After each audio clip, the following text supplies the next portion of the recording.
It's actually a lot of good control when you have these two mages like Swain and Victor, which are mid-range.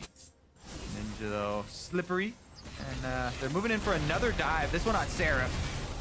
Can subjugate onto Svenskeren. Maybe enough to keep him alive. The return of the tidal wave causes Svenskeren to flash now.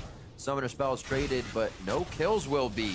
Oh, Bjergsen again got the early roam. And since he had position, Ninja trying to follow gets chunked. Constant updates. Haunter actually.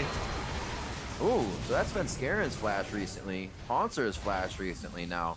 TSM seems like they're getting a little too far into Envy's side. It doesn't look like it's gonna stop them though. Now Lod's flash goes down. Their Biofrost flash. It's a flash party. Biofrost stays alive. I don't think we're gonna get any TPs in just yet. No, that was actually Seraph going all the way down in the bot lane, and now he's gonna get turned down from TSM, but they're getting yo-yoed back and forth here.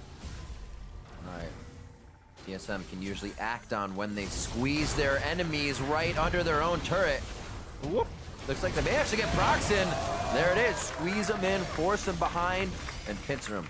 Yeah, it doesn't matter how many arrows you airball early game if nobody fights after them. The one that matters is the one right down mid lane. First blood acquired. It's 405 to 409. Oh, Seraph actually, no move speed gonna help him as he's in combat, but he's just gonna walk right out as Trundle. Bjergsen wants to chase him. That's the Chaos Storm. They finish it off. It looked like he actually had a good path out there when he denied some of the vision, but Bjergsen just AoE. I'll find him with the AoE. Looks like he'll get half health. They look to answer though. This is when the timer gets a little behind for them, and they're trying number 2. trying to act on everything.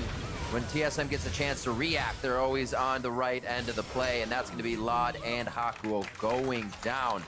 Burning through it. This is going to be up to a miracle steal from Graves. You know, Proxin can try and fire the ultimate in, or even send his body in. He does have vision. They can go for the steal. Ninja gets there. Does nobody have a ward? Smite fight! Ninja, put your ward in. You have a Farsight. They're just taking it way in. There it is! Oh, he doesn't get it. They put it in at the last second so they can't kill the Farsight. But they still don't get it. Proxin goes down immediately before he can flash out. And TSM do secure the 22-merit Baron this time. Envy, they did have kind of a soft schedule to start it out. And so they were at the top of this. Oh, no, you hate to see that. Lod will be able to get away with the flash, though. Oh, he doesn't want to give up. He's going to have to. They're just being persistent because they can at this point. Yeah, that's...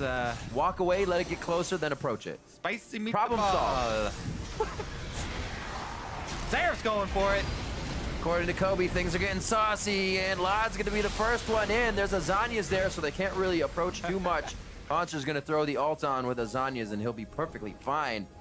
That kill is going to be, or rather turret in the mid lane, I should say. Oh, look at those hops. Oh, bye-bye, Proxin! Oh, the dog caster minions! Pew-pew! Caster minions. Look how big the projectile from a Baron-empowered caster minion is. That thing taking down Proxin, and TSM making it look easy. 24 minutes in. War on two fronts successful inside the inhibitor turret. And they are going to have the first inhibitor in the mid lane. So it's definitely not a perfect game, but it's looking like it's going to get a little bit rougher for Seraph. He might end up having to try and pull a sneaky teleport to get out of here. Otherwise, he's dead. Ooh, just outside of the gravity field. Subjugate onto Bjergsen. But three's a crowd, and Seraph thinks so too. He goes down. 40 seconds on the death timer for him. Even above Immortals now, who say that they're having troubles because everybody in the league is getting better. And that's where some of these teams actually need to look to now, is the second half. See where the troubles were in the first half of the split and figure out how to right those wrongs. Bjergsen, very, very low, gets knocked up. Seraph can get on him and bite, and it's actually going to be the kill going over Ninja, who's very low.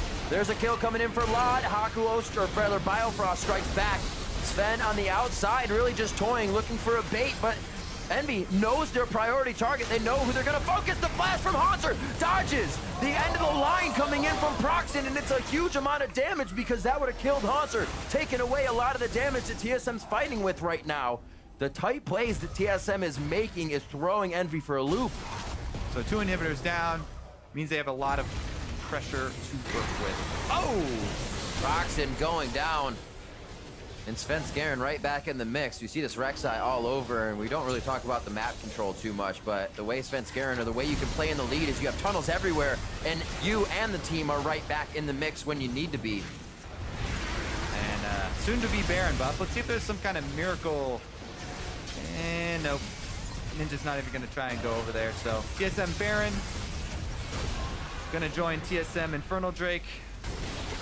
It might just be an arrow over the shoulder of his teammates as Doublelift peering into the eyes of Envy. May look to have it connect as this inhibitor turret goes down. Doesn't really have a priority target, so they're going to go ahead and walk it through until Envy gives them one. All right, last ditch effort here from Envy. They're going in. Concert, more than likely to try and fight that. Hakuo on the back, not huge to be hit by the arrow, and you can see Envy still somewhat want to take this fight. Running for the fountain, they're going to look for the home guards to get back, but they use every bit of HP now, and TSM's able to drain that to 0. Along with the inhibitors, all 3 are down. Actually, the mid one spawns back up as the Nexus turrets are going to be going down soon. TSM looking to pad the stats a little bit and get those fantasy points in for their fantasy friends. 30 minutes on the clock, 13-4. TSM very close to closing out game 2 with a few more touches on the Nexus. I believe 50 gold goes to Doublelift as TSM take down Envy 2-0.